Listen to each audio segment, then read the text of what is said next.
इसी तरीका से एक साधारण आदमी के सामने अगर एक विदुषी स्त्री लड़की आ भी गई, गहरी समझदार बोध से परिपूर्ण स्त्री, तो साधारण आदमी उसकी ओर आकृष्ट ही नहीं होगा, क्योंकि उसे अपने ही तल की कोई चाहिए। चिलबिल्ले को चिलबिल्ली ही तो चाहिए। चिलबिल्ली उसे खूब पसंद आएगी, तुरंत बोलेगा उसको व्हाट्सएप करना मुझको।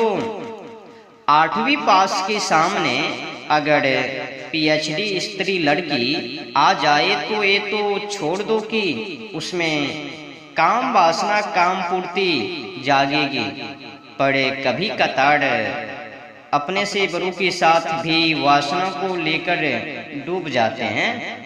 ऐसा कभी कभी होता है छोटे बड़े में, पर कम मात्रा में।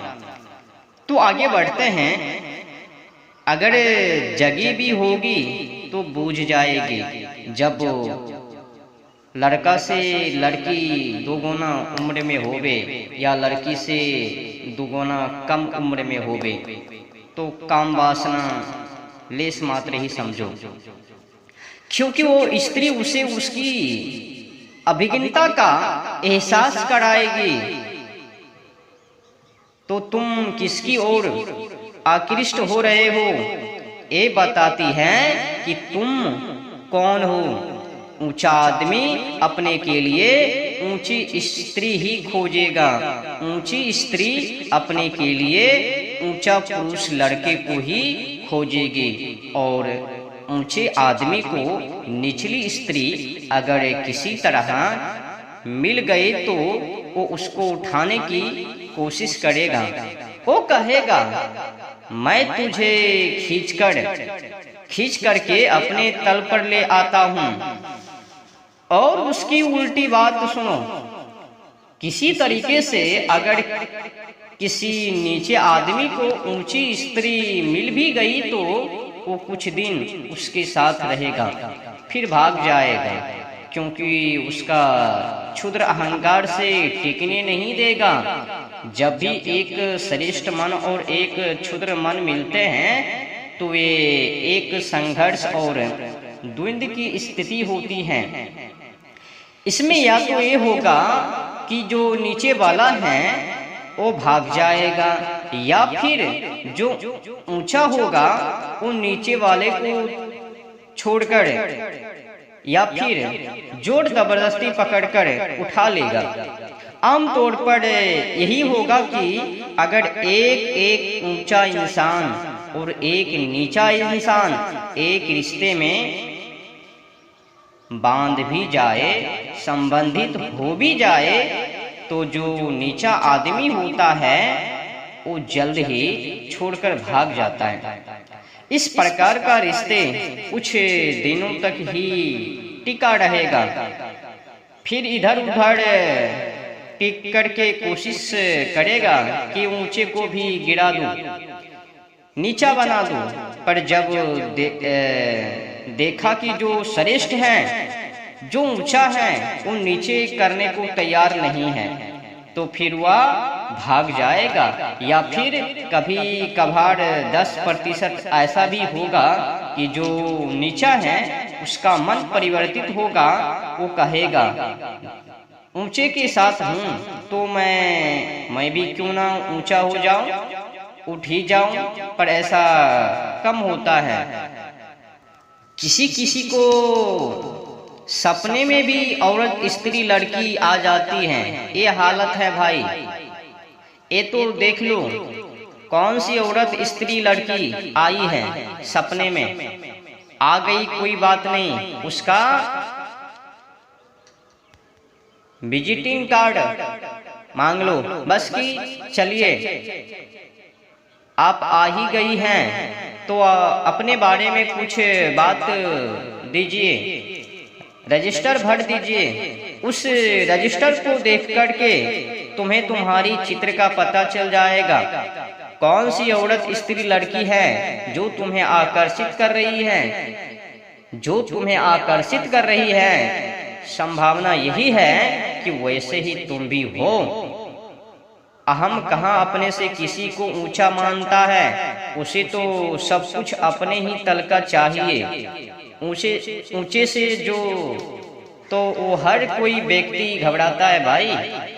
मानो कोई युवा 15-20 वर्ष का, कोई औरत 30-40 का, तो वहां पर घबराता है एक दूसरे से। अगर वहीं पर काम वासना हवस में मग्न होवे तो डिग कर दोनों एक साथ होकर कुछ दिनों के लिए वो सब हवस पूर्ति भोग विलास रास लीला में डूबे, बाकी जब उससे बाहर निकलवे तो रिश्ते टूट जावे। ऐसा भी होता है भाई। कोई कोई तो हवस से लीला करने के लिए भी वो सब काम करता है। तो कहने का भाव ये है कि आज की समय में ब्रह्मचार्य नियम का पालन करना कठिन भी है और सरल भी है। जो संघर्ष करवे उनके के लिए तो सरल है, पर जो संघर्ष करने के लिए ना चाहे तो उनके के लिए तो समझ लीजिए सरल भी कठिन हो जावे। आजकल तो सोशल मीडिया का जमाना है। मोबाइल खोलो तो वहां पर रुख बड़ी दिखती है, टीवी को खोलो तो प्रचार में आती है, रुख बड़ी अपने केस को फैला रही है, हाय हेलो मोटू फोटू कर रही है। जहां जाओ वहीं पर रुख पड़ी माता की पड़ी केस को बिखरा कर ठिठिया रही है। तो दशा दिशा को देखते हुए आज के समय में ब्रह्मचार्य नियम का पालन करना बहुत ही कठिन है। सबके बस की बात नहीं है कि ब्रह्मचार्य को धारण कर सके। देखो भाई, होता क्या है, आप जहां भी लिख लोगे ना तो छोटी कपड़े वाली आपको दिखेगी। जहां पर भी नजर को दौड़ाओगे ना वहीं पर छोटी कपड़े वाली, या तो फिर लड़का लड़की वो सब काम वासना में मग्न। पार्क में जाओ वहां पर लड़का लड़की चुस्की ले रही है। शॉपिंग में जाओ वहां पर भी बॉयफ्रेंड गर्ल फ्रेंड की समस्या है। कहीं पर भी देखो वहां पर वो सब चल रहा है। तो कैसे बचोगे भाई? समाज तो आज गंदा हो लिया है ना, तो गंदा को साफ करना क्रांति तो करना ही पड़ेगा। पुरुषार्थ जीवन को बनाकर संघर्ष तो करना ही पड़ेगा। जब तक कि सोशल मीडिया पर अश्लील पिक्चर को बंद नहीं करवा दिया जाए, लोगों के लिए कठिन है ब्रह्मचार्य है। और सबसे जो बड़ी बातें हैं वो है आज की समय में जो बहना है छोटी छोटी कपड़े को पहन रही है और विदेशी कल्चर को फॉलो कर रही है और स्वदेशी कल्चर को छोड़ रही है, स्वदेशी कल्चर का त्याग कर रही है बहना। और भाई भी बड़े बुजुर्ग तो है ही त्याग करने में स्वदेशी कल्चर का। तो दुख है, अपने कल्चर को ग्रहण न करके विदेशी कल्चर को ग्रहण करना खेद की बात है। तो ब्रह्मचार्य नियम का पालन करना आज की समय में जो भी कहता है नहीं कि मैं ब्रह्मचार्य पालन कर रहा हूँ, ये हो हिलना फिरना चिलना, सब व्यर्थ है भाई। जब तक कि समाज को पवित्र ना किया जाए और सोशल मीडिया पर जो अद्रे जो कपड़े में दिखती है ना महिला लड़कियां, उनको तो शरीर को ढकना तो पड़ेगा ही। उसके के लिए तो पता नहीं क्या क्या करना पड़ेगा। समाज आज